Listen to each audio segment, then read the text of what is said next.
ব্রিটেনের পার্লামেন্টে বর্তমানে প্রতিনিধিত্ব করছেন 4 ব্রিটিশ বাংলাদেশি নারী এমপি।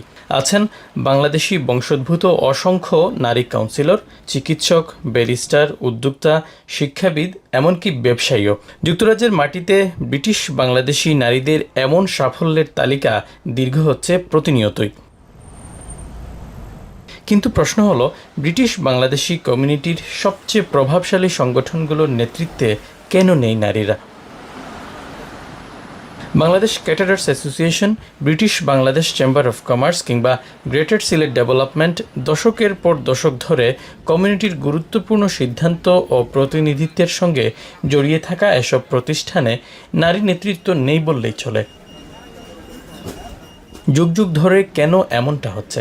এটা কি কেবল কাকতালীয়, নাকি সময়ের সঙ্গে তাল মেলাতে ব্যর্থ হচ্ছে বাংলাদেশি কমিউনিটি? নারীদের অংশগ্রহণ শুধুমাত্র টোকেনিজম বা সিম্বলিক অর্থে নয়, একটা যথাযথ সমমর্যাদা দিয়ে তাদের যে যোগ্যতা আছে সেটা তো আমরা প্রমাণ করছি সবখানে।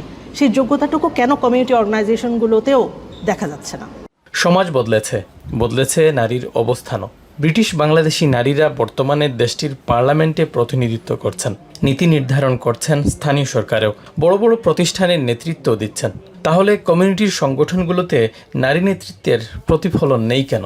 এটা কি কেবল সুযোগের অভাব, নাকি প্রচলিত নেতৃত্বের সংস্কৃতিই সবচেয়ে বড় বাধা?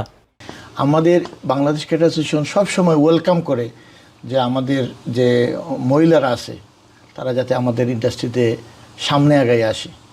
British Bangladeshi community, we certainly will welcome them to come on board and we'll be working on that. আমরা তারা যেভাবে আমাদের ডিরেক্টর বোর্ডে আসতে পারেন, এই উইমেন চ্যাপ্টার দিয়ে আমরা শুরু করব। অনেকেই বলছেন, যে কমিউনিটিতে নারীরা জাতীয় রাজনীতি, স্থানীয় সরকার, শিক্ষা, স্বাস্থ্যসেবা ও ব্যবসা সহ বিভিন্ন ক্ষেত্রে প্রতিনিয়ত নিজেদের দক্ষতার প্রমাণ দিয়ে যাচ্ছেন, সেই কমিউনিটির সবচেয়ে প্রভাবশালী সংগঠনগুলোর নেতৃত্বেও তাদের উপস্থিতি এখন সময়ের দাবি।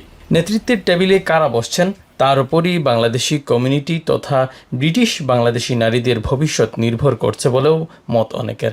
আমাদের যদি মহিলারা ইনভলভ থাকে, বিজনেসে হোক আর ইয়েতে হোক, তাহলে পরিবারও তার দ্রুত এগিয়ে আসবে। সংশ্লিষ্টরা বলছেন, ব্রিটেনে বাংলাদেশি কমিউনিটির নেতৃত্বে নারী প্রতিনিধিত্ব নিশ্চিত করা গেলে নতুন এক অধ্যায়ের সূচনা হবে। শরীফুল ইসলাম চৌধুরী, এখন, লন্ডন।